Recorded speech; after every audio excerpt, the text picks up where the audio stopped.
Баршаңызға сәлем. Бүгін сіздермен бірге осындай әдемі, жұмсақ, дәмді, тіл үйретін панкейк жасап үйренеміз. Ол үшін бізге қажетті заттар: сүт, сұйытылған май, ұн, қопсытқыш, шекер және жұмыртқа керек болады.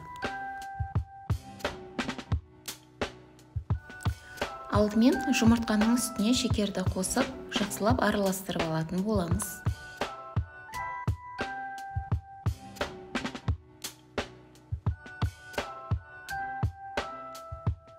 Оның үстіне сүтімізді құйып, тағы да араластырамыз.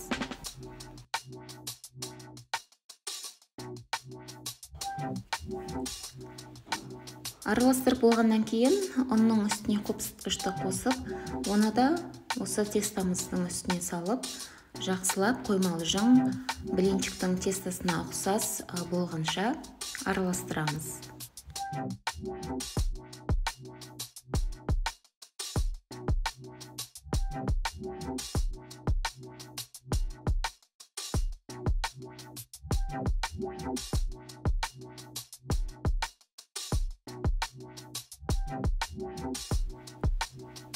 Ең соңында барлығын араластырып болғаннан кейін соңынан сұйық майымызды қосып, тағы да бір жақсылап араластырып аламыз.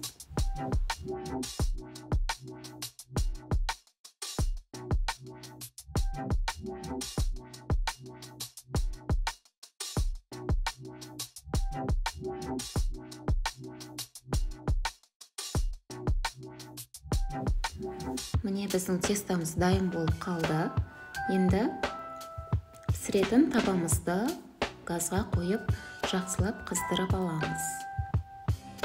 Жақсылап қызғаннан кейін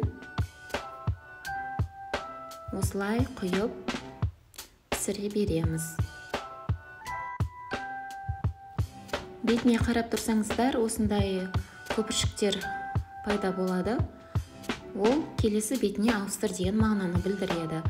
Осылай келесі бетіне ауыстырып, барлығын пісіріп аламыз. Міне осы ретпен пісіре бересіздер. Рецепт өте оңай, сіздер де жасап көріңіздер. Егер ұнап жатса, менің каналыма тіркеліп, комментарий бөліміне жаза кетіңіздер.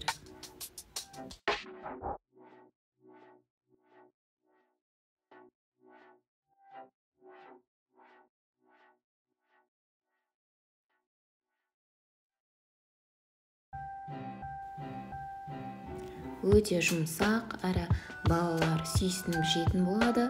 Таңғы асқа да жасап, істеп жесеңіздер, өте дәмді болады. Рецепт ұнаса, менің каналыма тіркеліп кетуді ұмытпаңыз.